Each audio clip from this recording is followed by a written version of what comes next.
Bhagavate Vasudevaya.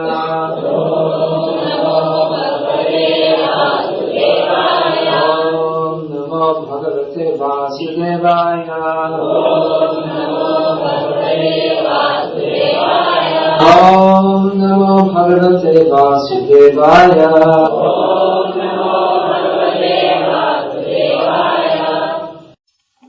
Srimad Bhagavad-gita, as it is,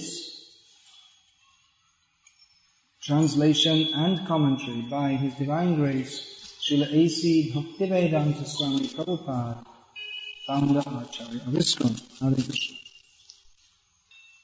Chapter 7, Text 2. Jnanam teham savijnanam idam vakshami shataha yajñātvāneha bhūyo nyaj gyātavyam avasishyate. Translation.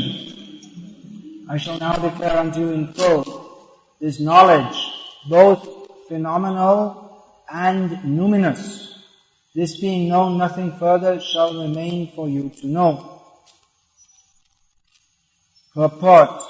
Complete knowledge includes knowledge of the phenomenal world, of the spirit behind it, and the source of both of them. This is transcendental knowledge. The Lord wants to explain the above-mentioned system of knowledge because Arjuna is Krishna's confidential devotee and friend.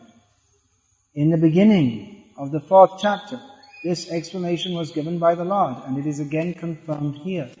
Complete knowledge can be achieved only by the devotee of the Lord in disciplic succession directly from the Lord. Therefore, one should be intelligent enough to know the source of all knowledge, who is the cause of all causes and the only object for meditation in all types of yoga practice. When the cause of all causes becomes known, then everything knowable becomes known, and nothing remains unknown. The Vedas, Mundaka Upanishad, say, Kasmin bhagavo vigyate sarvam idam vigyatam bhavati. Prabhupada uses the adjectives phenomenal and numinous to translate and define the words given here in this verse by Lord Krishna, Jnanam and Vijnanam,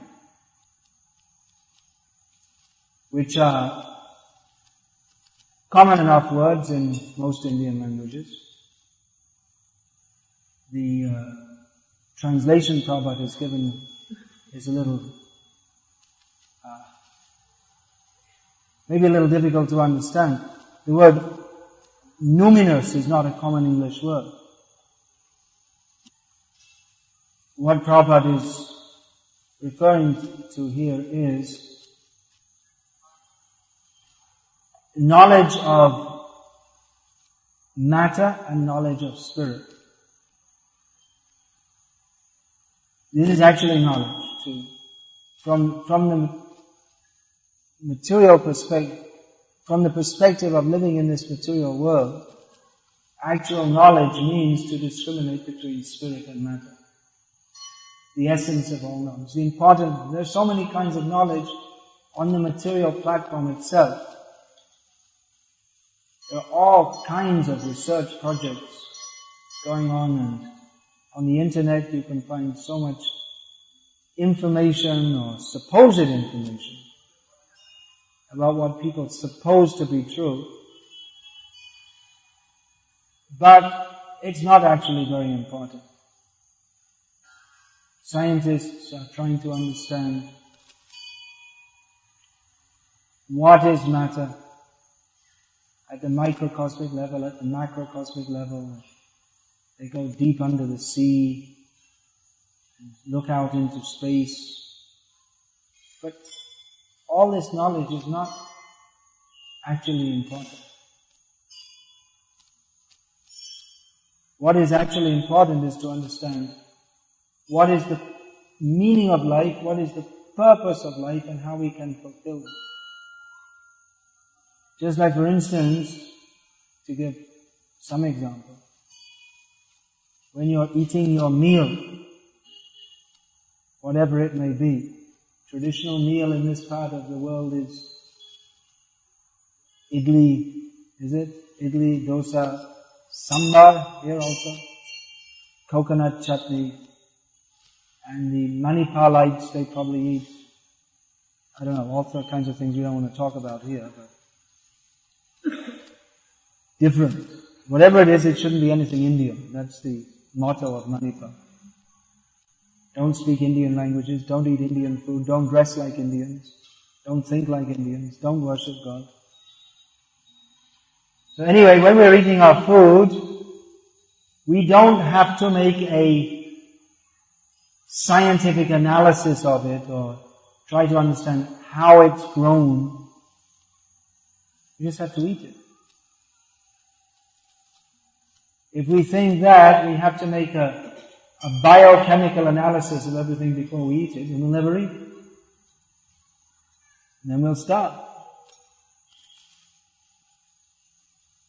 Similarly, instead of analyzing everything in this world around us, it's more important to understand what is the meaning of life. This is the topic that Krishna is addressing. That's why Bhagavad-gita is the most essential of all the Vedic knowledge. In the Vedas we find all kinds of information concerning this material world. But Krishna, here in Bhagavad-gita, he says in this verse, Yad jnanam teham savijnanam idam vakshana sheshata Yad jnatva nehadhuyo nyad jnatavyam avashishya. That I shall now explain to you that knowledge by knowing which there remains nothing further to be known. If we know that I am spirit soul, I am part and parcel of Krishna, I don't belong to this material world, then we don't really need to know so much about this material world anyway. We don't need to understand about astrology, for instance, because anyway we don't live here, we don't belong here. So the real thing is how to get out of this world instead of trying to adjust to living comfortably within it. This is the essence of knowledge being given by Krishna. So this word is jnanam and vijnanam. There being, of course, different commentators may give different understandings of what these words mean. Vigyan in modern Indian languages is generally understood as science. And Prabhupada often used to say that Krishna consciousness is scientific. Why did Prabhupada say that? Well, one reason is because Krishna consciousness is scientific. Scientific in the sense that it's practical. That, for instance, in medicine, I'm just going to demonstrate my knowledge of medicine here. If someone has a headache, they may prescribe them paracetamol. You see, I'm highly advanced in medical understanding. And generally it works. Not always, but generally if one has a headache and he takes some aspirins or whatever, then the pain goes away, temporarily at least. So we can say that is scientific. It is scientific that this medicine has been discovered and it is prescribed in cases of mild headache. Of course, if one has brain cancer, it won't help very much, but in cases of mild headache, then paracetamol is a temporary, symptomatic treatment. So we can say that is scientific. Or very simple chemistry. If you mix together acid and alkali, then you expect some reaction and some salt will be produced and water.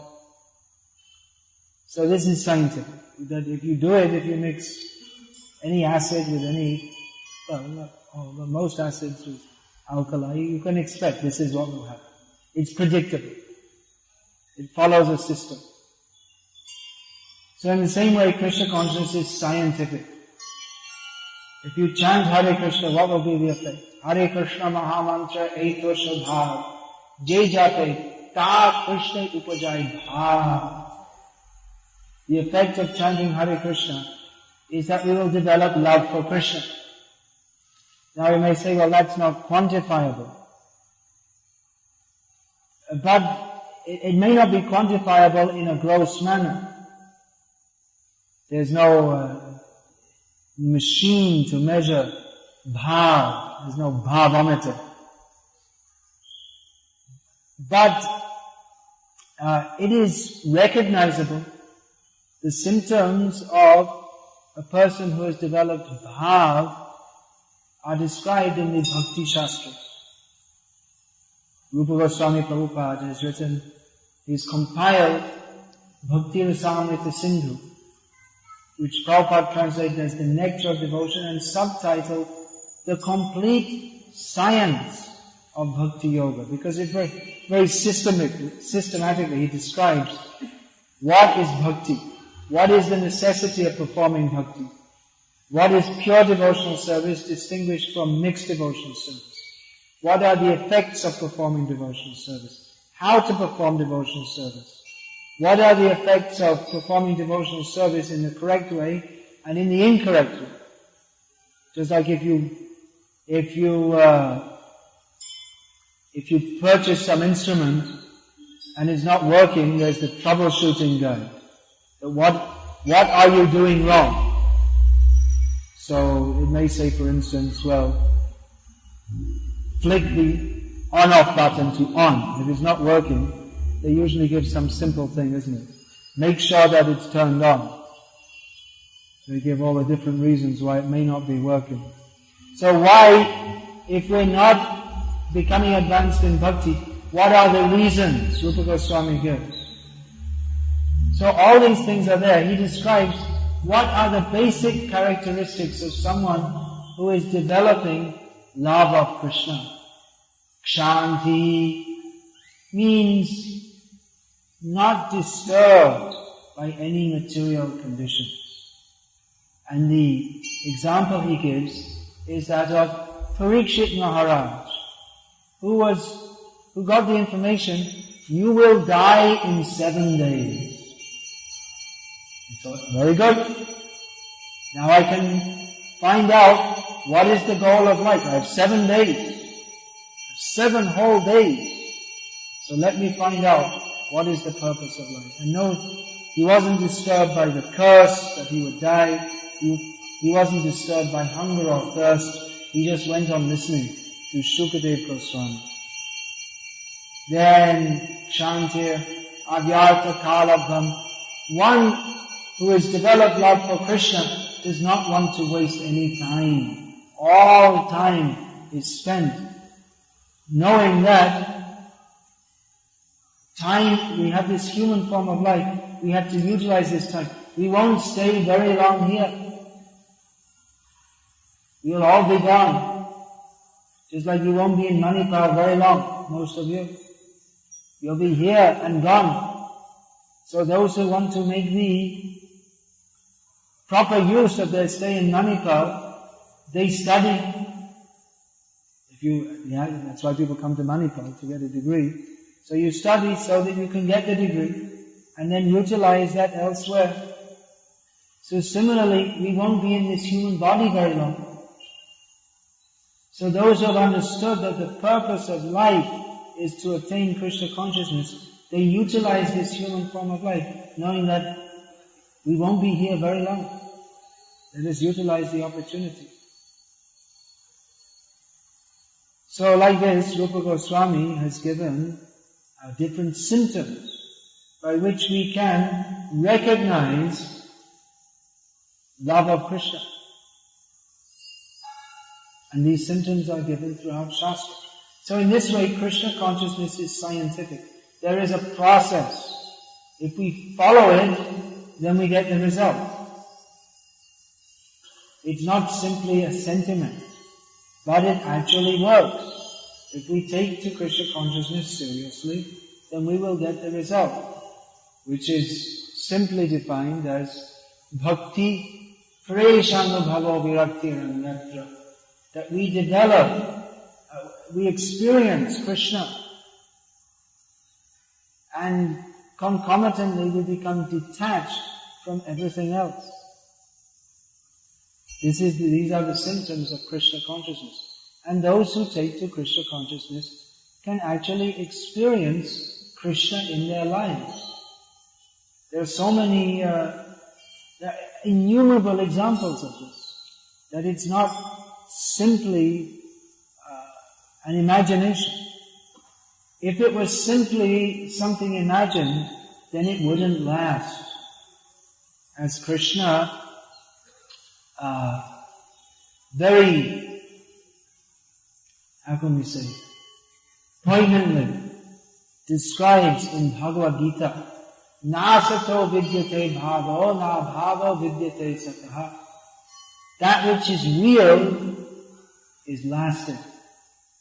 That which is fake, it won't last.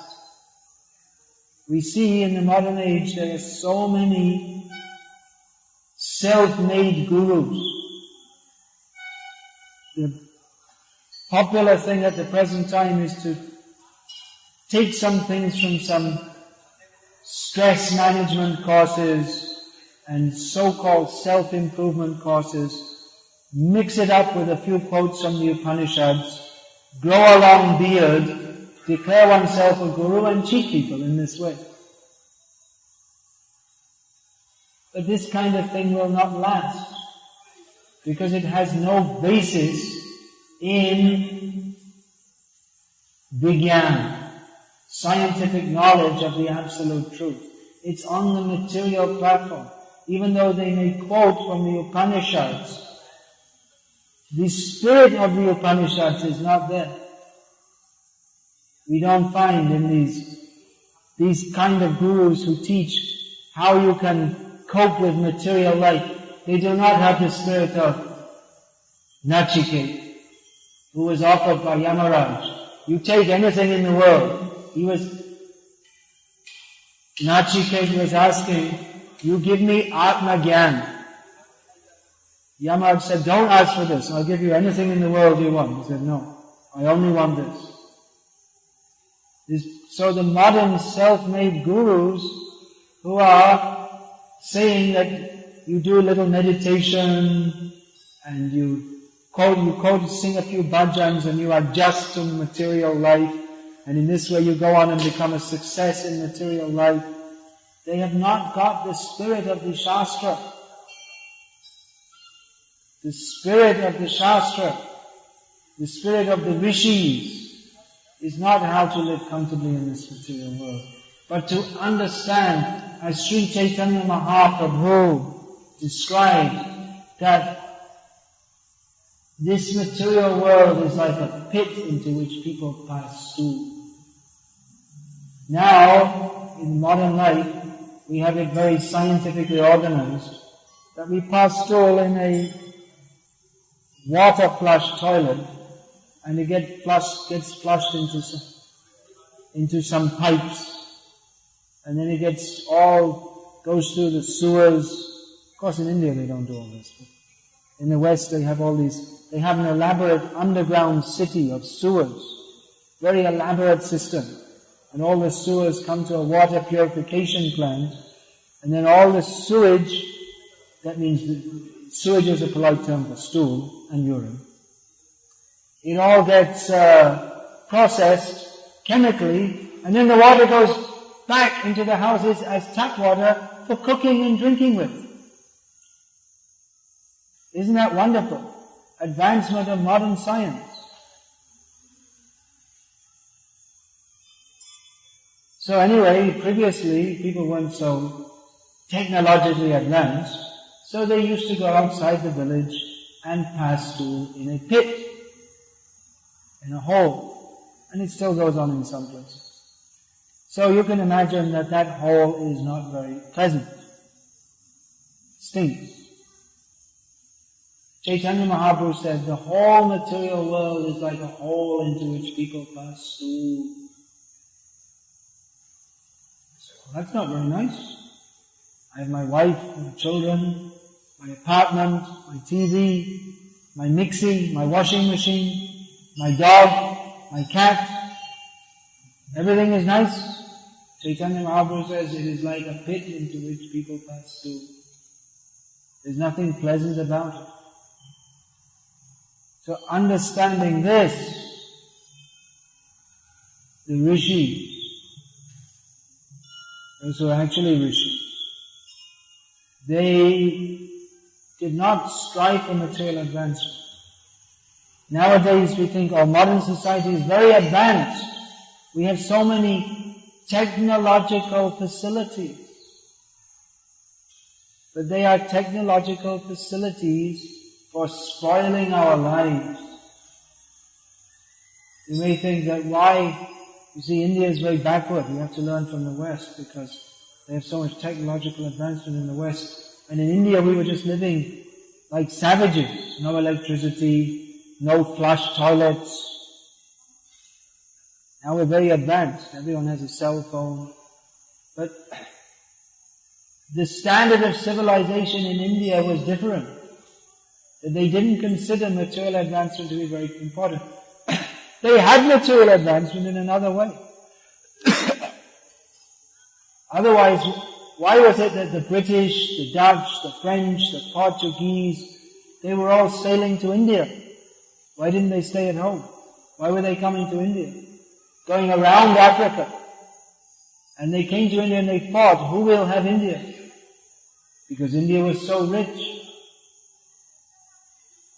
But the actual wealth, materially rich, they had so much gold, silver, jewels, silk, so many valuable things. Even materially, India was so rich that the Europeans took a lot of trouble to come here. But the real wealth of India, they were too gross to find it out. Dull-headed, just interested in material things. The real wealth of India is her spiritual culture. And modern Indians have now become so dull-headed that they don't recognize that either. They think if we can get some more money by working, we say working like a donkey, it's actually not a very good example because a donkey would refuse to work as hard as most people do nowadays. So it's you can say that modern man is ultra donkey. Super donkey. They have all these movies, Batman, Spider-Man, but in reality the people who are watching it, they are donkey man. That's all. Super donkey. They get 2 hours a week free after working like a super donkey, and then they waste their time going to some Spider-Man movie. So they're so foolish, just like a donkey. Donkey, why we say donkey? Because donkey, they do a lot of hard work and they have no higher intelligence. But they think, donkey thinks himself to be a great philosopher. Donkey also speaks philosophy. You've heard the donkey? Very loudly.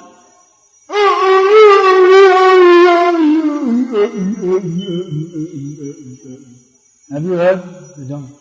They start off very loud and then they just fade away. Because who cares to listen to a donkey? So big philosopher, very proud, yes! But in the end,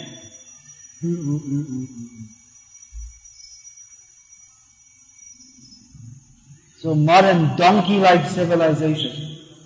To call modern man donkey, it's actually, is not an insult to the human being, it's an insult to the donkey. So, they have no higher intelligence to consider what is the actual purpose of life. They have no higher intelligence to consider what is the value of this culture. Just like all these students, they come to Manipal and they're next to one of the best seats of traditional spiritual culture in the world, but they're more interested in illicit sex, intoxication, meat eating and gambling. Do they gamble here? Not so much. Definitely the other three. Lots of freedom, lots of money and lots of foolishness. It's a very bad combination. So they don't consider that they think, oh, we're getting higher knowledge. MIHE, Manipal Institute of Higher Education. The real higher education is to understand Krishna. But they're saying that this higher education is how to become a big Shudra. You get, oh, now I got my degree. Now I can go and get a job. Please give me a job. Paying lots of money. 14,000 rupees a month. You only have to work 80 hours a week. Earn lots of money. So that when you've worked hard for 20 years, when you get a heart attack, you can have a bypass in Manipal. Bypass surgery. In a 5-star, air-conditioned hospital. But it costs a lot of money, so you have to save your money so you can pay for your bypass surgery. Then you can tell everyone, oh, I had a bypass surgery. Apollo Hospital. Highly prestigious. People are foolish. They do not know what the purpose of life is. They cannot see what the real meaning of life is. So foolish that even though they're actually completely frustrated, but so foolish they can't even recognize that. Isn't it? In Manipal, people are totally frustrated. Their nerves are completely jangled out, but they can't understand that life is not meant to be like this. There's a higher purpose in life. So Krishna is teaching this scientific knowledge. This is real science. But we have no sagacity to begin to inquire into this. We are just pulled around. We are told, you should study, work, get a good job. We are told you should wear fashionable clothes. To be in, to be acceptable socially, you have to dress in a certain way. You have to act really cool. You have to drive around on a motorbike and you have to do all these things. We're just donkeys. No one is thinking. No one is thinking, actually, how should I live? Just whatever we get from the TV and the movies and just we see other people behave like that, and we think, I should also behave like that. It means the number one fool, supposedly intelligent, but number one fool. Because you can't actually think for yourself at all. Just because others want you to act like this and dress like this. And actually it's all a scam from all the companies that want you to buy their products, that's all. So, and you do so. Why should anyone drink Coca-Cola or Pepsi-Cola? Why should you drink it? It doesn't taste very good. Does anyone think it tastes very good? Of course, a long time since I drank it. It's, people only drink it because it's advertised. If you just left it in the shop without any advertisement, no one would ever buy it. But because they advertise that it's somehow considered fashionable or something to drink it, therefore only people buy it, isn't it? So that just shows there's no benefit from drinking it. It doesn't even taste nice. It's not at all good for health. But because they advertise it, yeah, it's something, I don't know how they advertise it, but whatever. They show the sports stars are drinking it or something. And so you want to drink it. This just shows how people are so foolish. So this Krishna conscious movement is based on Bhagavad-gita as it is, and it's meant to make people actually intelligent. Sometimes people accuse us of brainwashing. When people take to Krishna consciousness, other people say, oh, they've been brainwashed. Do you hear that sometimes? People say that. Yes, no? You've been brainwashed. So this accusation came in 1977 in America. And Prabhupada, when this accusation came, he said, yes, we are brainwashing. Your brain requires to be washed because it is full of stool. It is not clean. Your brain is full of all dirty things. He said, actually we're not brainwashing, we are brain giving. You have no brain. That is a fact. People are spoiling their lives they don't even stop once to think, what is the purpose of life? Actually, on that point, I was just reading something today. They generally think that the brain is connected with intelligence. Right? But there was one neurosurgeon who he came across several people without brains who were very intelligent. You know about that? One person, he had only, the brain cavity was just full of water. And there was grey matter about 2% of normal, and he had 120 IQ. So, there are so many things actually which defy the modern scientific paradigms. But whenever any such thing comes up, the scientists just ignore it. That's all. What they call science is just cheating. Just like this devotee in Mangalore is dying of cancer. So they say that there is no cure for cancer. Because they can give chemotherapy. But the cure is almost as bad as the disease. But there are known naturopathic methods of treatment. But they don't accept them. And they don't allow. If you want to give natural treatment, they won't allow it. They say it's not scientific. But damn it, it works. It is scientific. You mean you don't understand it because you're a fool with your big degree, MBBS and all. It doesn't fit within your system. But they therefore refuse to accept that it works. Although there are hundreds of cases all over the world of it working. Different cures for cancer by natural methods. But they refuse to accept it because they can't explain it. They say, no, it doesn't work. But it does work. What it means is that actually they are fools, is what it actually means. They don't know and they refuse to accept because they cannot explain it.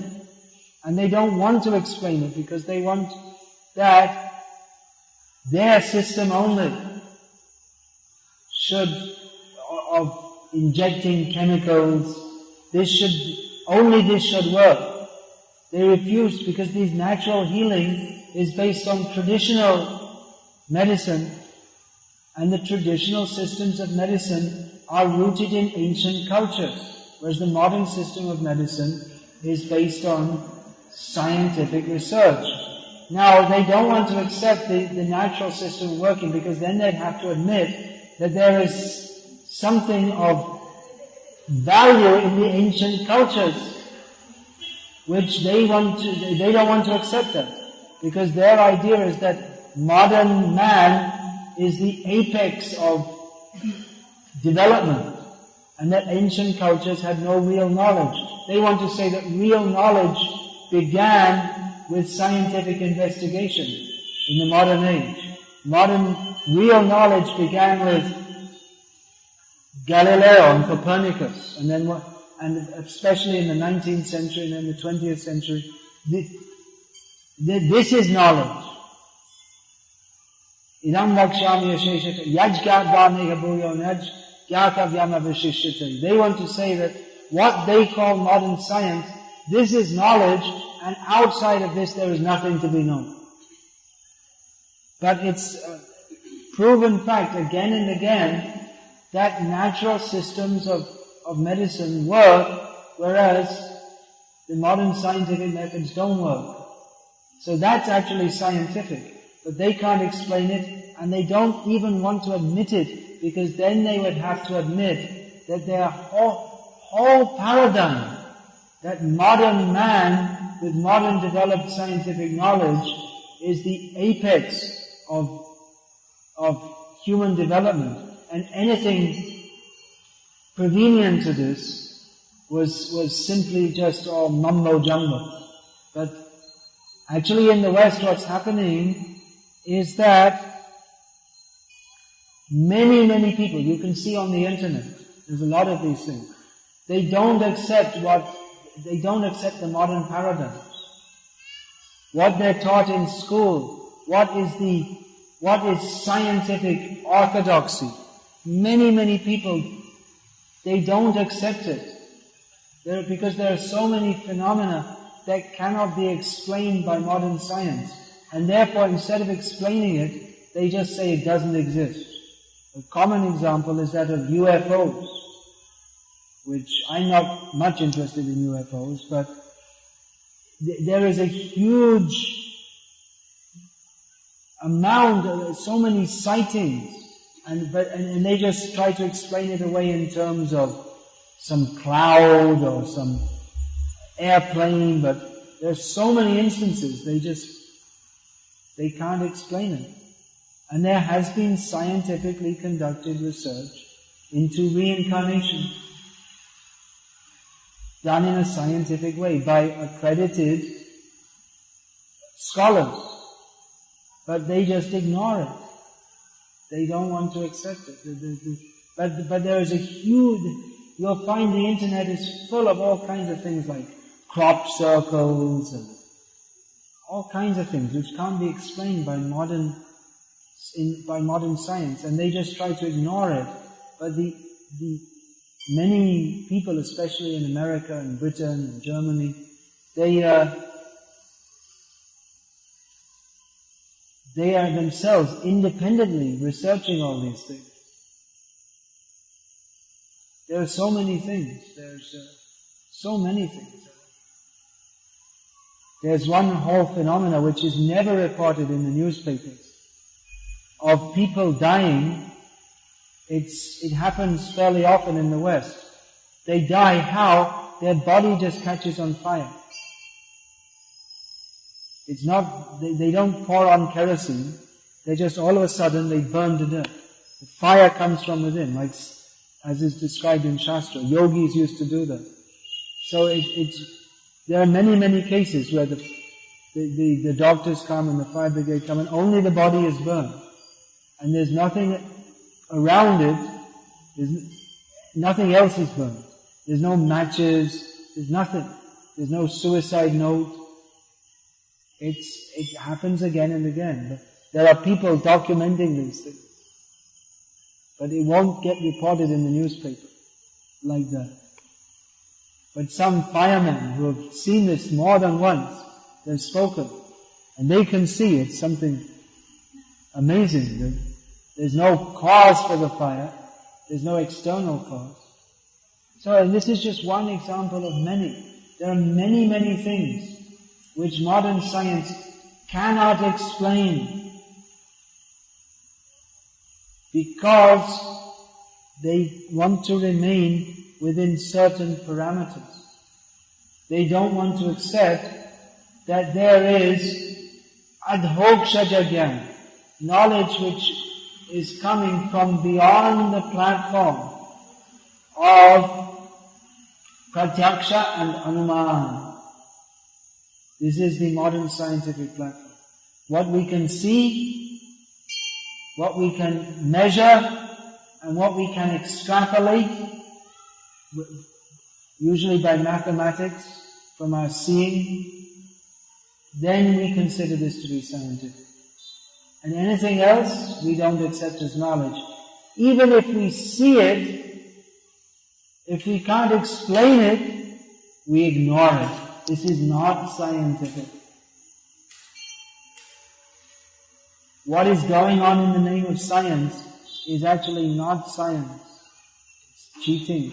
Much of it is cheating. Just like you see this, the cure for cancer. They won't teach this. It's well known among naturopaths that for cancer, if one takes, especially in the early stages, if one drinks lots of wheatgrass juice, freshly made wheatgrass juice, continuously drink, that will cure it. It's well known. But they will never tell you this in the hospital. In the medical college, they'll never tell you this. Why? Well, because anyone can do that. You don't need a doctor then, do you? Where will their business go? Not only that, but even more so, their whole outlook is one that you need chemicals. They don't accept that simply by diet and herbs one can be cured. Why? It's just pig-headed ignorance, if you want to know. We don't need to use any fancy Latin term. It's just pig-headed ignorance, that's all. Stubborn rascalry. So I'm just saying all these things. You may say, well, it's got nothing to do with Krishna consciousness. Not directly. But because of this ethos in modern society in which they presume that matter is all in all and that we know what's going on. That by science, we know what's going on, and we're making a better world by making different, more advanced cell phones and better TVs and more jobs and more factories. The world is getting better. They're advertising like this. People are in illusion. Anyway, people are illusioned in this material world.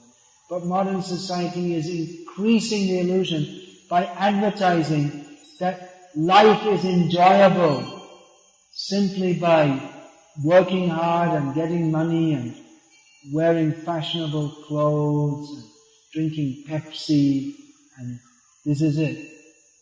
So it is this illusion which is deflecting us away from the real purpose of life, which is Athato Brahma Jidnyasa, to inquire into the absolute truth, to find out that knowledge by knowing which nothing else shall remain to be known. And what is that knowledge? It's very simple. Jive Surupoi Krishna Nityadas. We don't belong to this material world. We belong to Krishna. We are eternal servants of Krishna. Life is meant for understanding Krishna. There's nothing in this world of any importance but attaining Krishna. We may say, well, what about getting food? That's important. What about having a place to live? That's important. It's only important in as much as it facilitates becoming Krishna conscious. Otherwise it's of no importance. Of no importance. There's nothing of any value in this world. Even religion is useless if it's not aimed at Krishna. And even religion aimed at Krishna, but meant for extracting something from Krishna. Just like people come here, they pray to Krishna, give me this, give me that. We are not teaching. We are not teaching, go to Krishna and loot him. Uska pocket mara. Pickpocket Krishna. We're not preaching it. Get from Krishna. No. Krishna consciousness means to surrender to Krishna. To come to our constitutional position. This is not ordinary religion. That's why we find even religious parents who are a dying species in India, they are not usually very happy when their children want to take to Krishna consciousness, as we are preaching. They say, no, you just worship Krishna at home. You be a donkey, but be a Krishna conscious donkey. But there's no such thing. One cannot be Krishna conscious and at the same time aspire for material improvement. The two things don't go together. So actually the educational authorities here, they should throw us out from all their programs. They shouldn't allow us to preach because we're going to spoil the children. We're going to spoil the students by teaching them that the actual goal of life is nothing that MIHE can give you, or whatever it is, whatever high institution it may be, don't insult them. So, it may be considered very prestigious, but they cannot give you the real goal of life. Actually, they can do now that they're inviting us. But we also shouldn't be compromised by their mundane way of thinking. Krishna consciousness means to understand Krishna, to surrender to Krishna, to go beyond whatever this material world has to offer. Whatever this material world has to offer is simply stool with flies. This material world is just like a pit into which people pass stool. So all of it. If we say that these educational institutions, they're like stool, you may think, well, that's very insulting. But we say, no, it's not only the educational institutions here that are like stool, but everything in this material world is. It's all non-relishable, except for pigs. Anything devoid of the sense of surrender to Krishna is not only a waste of time, but it is anartha. It is an obstruction on the path of attaining the real need for the jiva, which is to surrender to Krishna. I'm going to finish there because we only have 15 minutes or so left. If there's any question, comment, or protest, please voice it now.